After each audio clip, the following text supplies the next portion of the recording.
I've been demoted at work. He came home with a somber expression. What?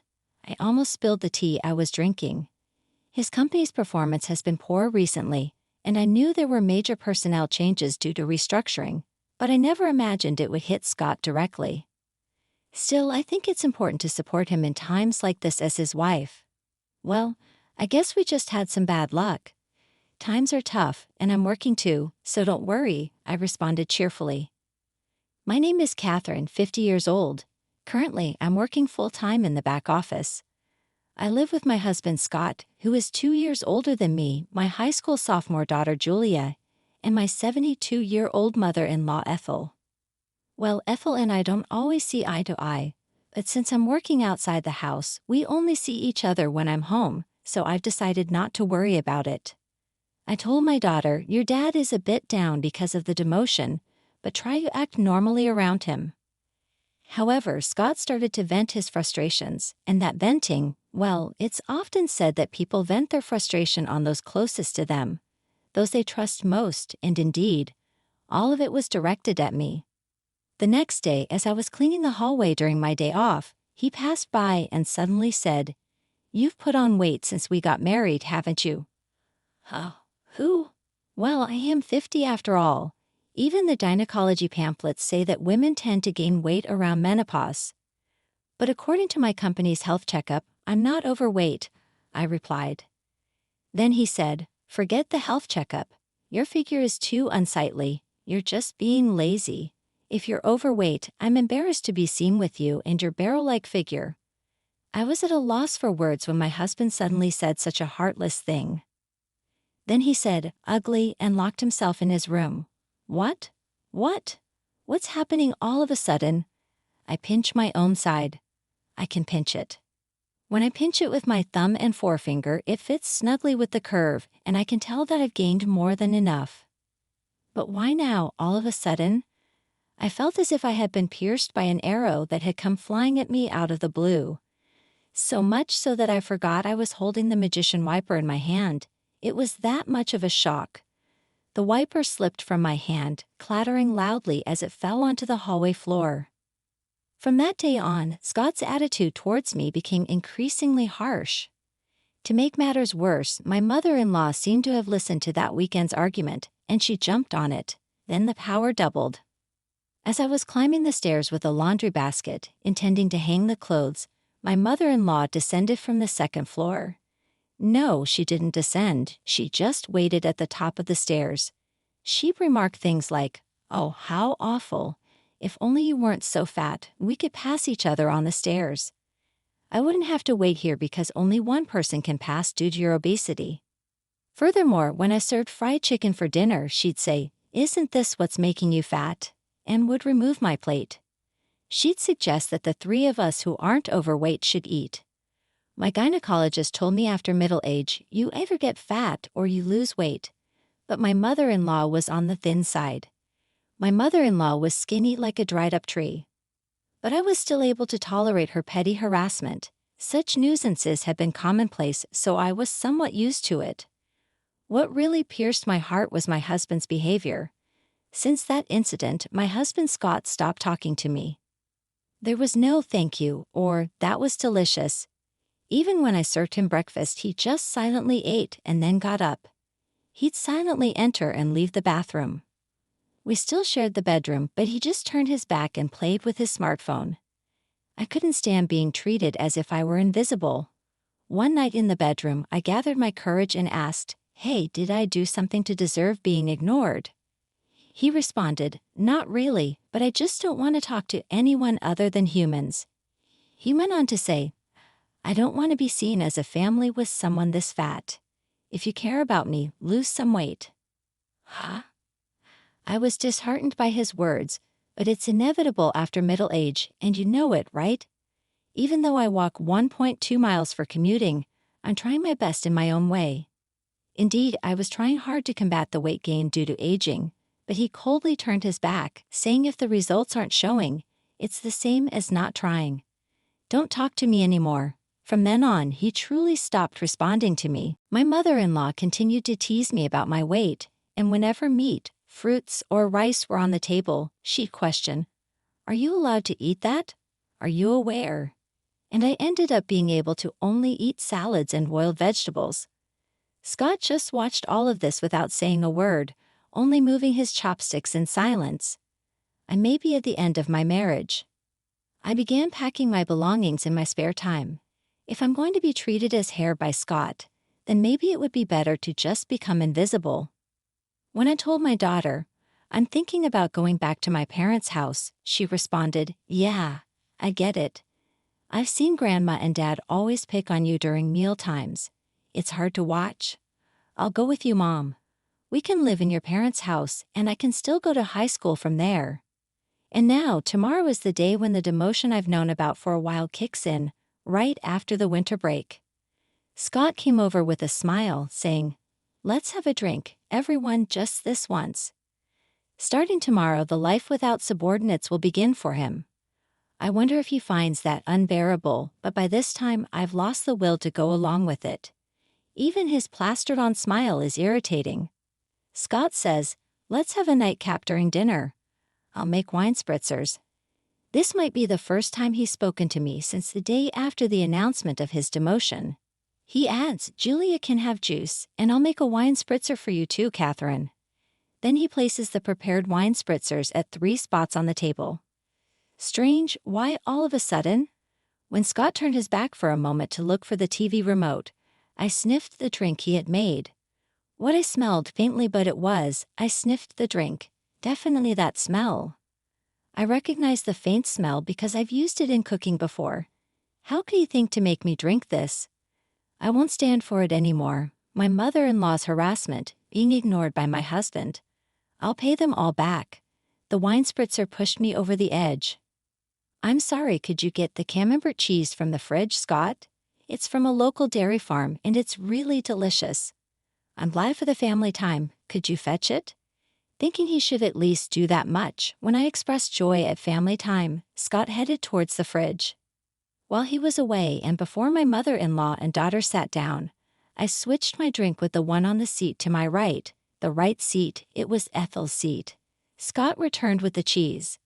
Well, now that we got the snacks ready, I'll call Julia and mother-in-law. I said loud enough for them to hear. Dinner's ready. The two of them made their way to the dining room and took their seats, just a regular dinner, except I didn't have any meatloaf or cornbread salad. Stewed chicken soup and cheese and wine spritzer. Julia was having juice. Let's eat. Julia was the one who broke the silence.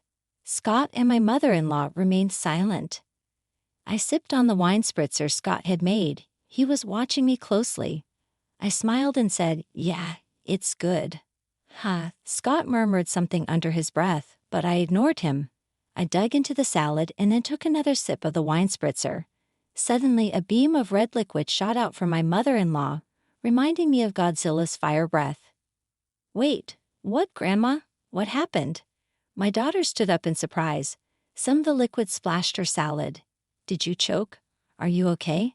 Julia grabbed a towel and quickly returned, but as she handed the towel to my mother-in-law, who wiped her mouth, Julia voiced out in shock, Grandma, your mouth. It looks like spicy cod roe. My mother-in-law began to freak out. Hey you, he put it in my drink, she shrieked and lunged at me. I coldly brushed her hand away. It wasn't me, Scott made it. Being brushed off for the first time and hearing that Scott was responsible for the dish must have been quite a shock. What? My mother-in-law screamed, her lips still covered in sauce, then turned to look at Scott. He was shaking. I leaned towards Scott, resting my hand on the table to exert some pressure. You thought you could hide it in the wine spritzer, didn't you? I could smell it a little because I've used it before. That was a drop of hell, wasn't it? Drop of hell. I had bought it at the food fair in Alabama.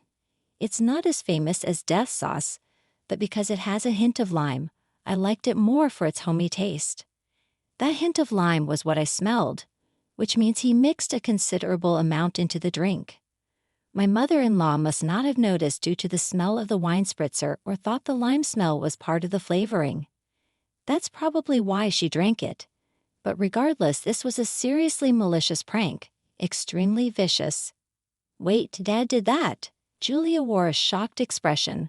I actually intended for Catherine to drink it, Scott confessed. You should exchange it with yours, frothing at the mouth. Mother-in-law is also out of line. As soon as she found out it was meant for me, she wants to push it on to me. No way am I switching to that dangerous drink. I said in a low voice, maintaining my pressure on Scott. And then I cornered him. Explain why on earth you thought of doing something so outrageous. He replied, you were staying chubby and spicy food boosts metabolism, so I thought I'd make it. Wow, that's pathetic. What a lame excuse, I laughed sarcastically. Did he really think that explanation would be acceptable? Utterly embarrassing, pressured, my husband hesitated and slightly moved his chair back. I'm not crazy. This is a legitimate reason to support your diet. Here, exchange this with your cup and drink it. I made it for you. My husband retreated. I closed in. My husband retreated. What are you saying? As the one who made it, you should taste it to see if it's delicious. Come on. When I got up, I took the cup containing a drop of hell in front of my mother-in-law and threw it in front of my husband. I put it aside, then I moved my face closer again. After ignoring me and treating me like air for so long, did you think I would honestly drink something you said you would make with a smile out of the blue? Didn't it occur to you in your empty head? Isn't it too childish? Come on, taste it. As the one who cooked it, you should take responsibility. I slammed the table. At that sound, my husband, thinking he could escape with a little more backpedaling, stood up from his chair and backed off. After a tense silence, a quiet voice spoke.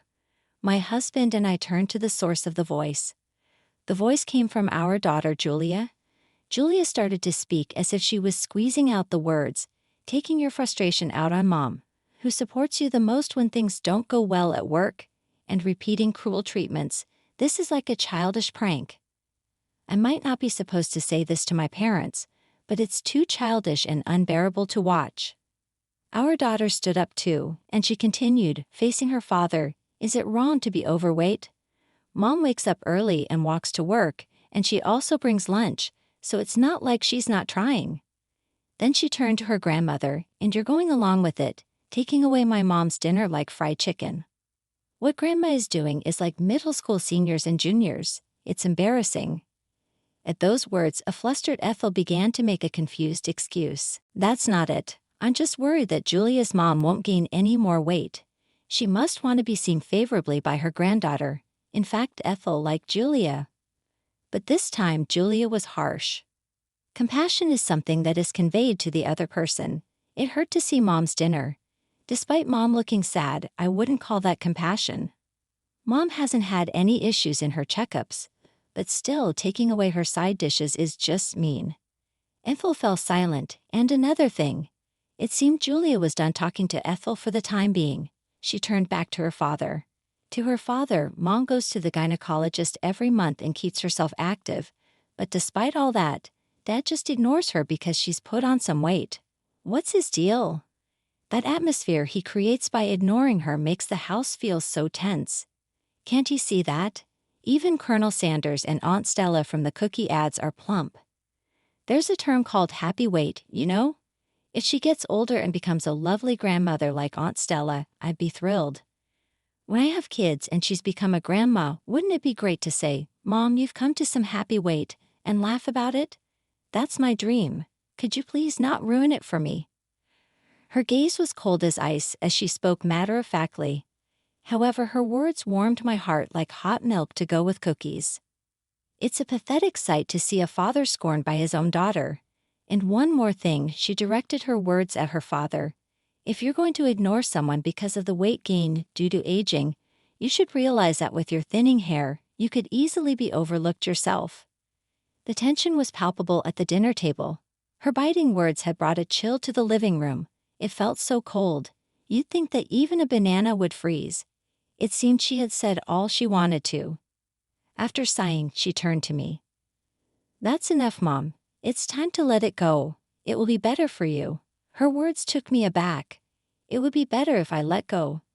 That's right, you should let it go. As I said earlier, my dream is to see you holding my child, saying you've gained some happy weight and laughing. For my sake, I want you to be happy because that's part of my dream. So please, let it go, be happy, and fulfill my dream. Her words filled my heart. Every single thing she said made me so happy that I didn't care about being ignored by my husband, the fat shaming from my mother-in-law, or the drink issue. Warm tears streamed down my cheeks. Yes, you're right. My vision blurred up with tears. Hurry up, Mom. She patted my back and gave me a gentle push. Okay. I went to the kitchen and brought back a document I had been hiding for some time. What? My husband let out a startled exclamation. After about a month of being ignored, I started thinking, I have my bags packed. Let's each go our separate ways. I presented the divorce papers with only my name written on them. I just wanted you to lose some weight. If you had slimmed down as I asked, I would have been content. I only realized it was venting after Julia pointed it out, but since you didn't lose any weight, I thought I'd torment you more. I didn't mean for this to. I didn't expect this to happen. My husband began to panic. It's on those who didn't notice until things got serious, and what they're so upset about is incredibly childish, my daughter Julia retorts sharply. Living without her adorable granddaughter is no joke for my mother-in-law, it seems. In a panic, my mother-in-law Ethel interjects, Hey, Julia, you want to keep living with us, your grandmother's, don't you? In a voice as soft as stroking a cat. To this, Julia says, I decline. I don't want to breathe the same air as people who act like middle schoolers anymore, shutting down Ethel's plea. Oh, hold on, okay. I got it. I'll taste it as you say. I'll take responsibility as the one who cooked it. Scott picks up the glass placed before him and gulps it all down at once. Just like Ethel earlier, Scott spews a stream of the red liquid from his mouth, resulting in a striking set of lobster-like lips. There, see? I took responsibility, right, Julia? Julia takes a picture of both of them with their lobster lips on her phone and says, Both of you, so lame. Mom, let's go, before exiting the living room. Yeah, I decide to follow her. So what's left behind is a dinner table splashed here and there with wine cocktail mixed with a drop of hell and a husband and mother-in-law with red lobster lips. I return to my parents' house with Julia.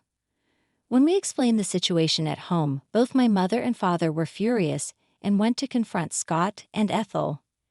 They brought back the divorce papers and I ended up getting divorced. My ex-husband Scott has hit rock bottom in his career and ended up spending his remaining years without any significant achievements. Apparently, he had a habit of ignoring things he didn't like even with his subordinates, and that led to his demotion, which I heard about just recently. On the other hand, my ex-mother-in-law Ethel, who had been difficult and rarely went outside, seems to be stuck in a stalemate in a two-person household. Eventually, I got a call saying, if you and Julia were here, it wouldn't be so stale. This is proven by the 17 years since Julia was born, and we lived together. Please come back. I'll stop ignoring you, but there's no way I'm going back. Better gain weight while you can.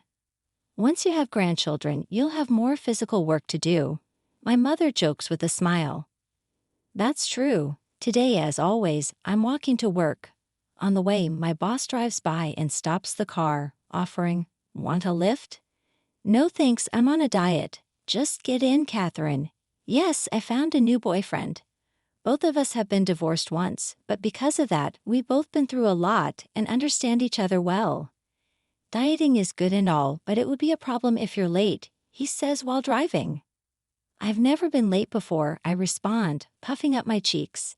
He glances my way and prods my puffed-up cheek with his finger. Give me the time you saved by riding in the car today for our conversation, he says, ever the talkative boyfriend.